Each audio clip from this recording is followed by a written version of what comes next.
V teórii hier existuje problém, nazývaný väzňová dilema.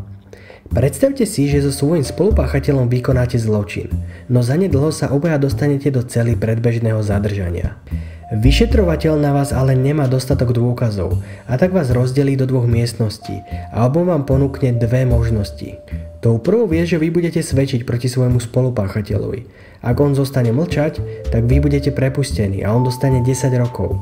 Ak vás ale on rovnako obviní, tak dostanete obaja 5 rokov väzenia. Tou druhou možnosťou je, že vy budete mlčať. Ak váš spolupáchateľ bude rovnako mlčať, tak obaja dostanete 6-mesačný trest. Ak vás ale spolupáchateľ zradí, tak vám hrozí 10 rokov väzenia. A ako sa nakoniec rozhodnete?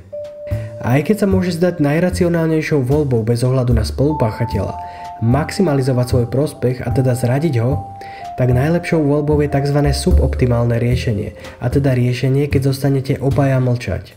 Pri mlčaní dostanete totiž obaja 6 mesiacov, a teda dokopy 1 rok, čo predstavuje jediný bod rovnováhy. V ostatných prípadoch, napriek tomu, že môže byť jeden z vás dvoch prepustený, je výsledná hodnota 10 rokov.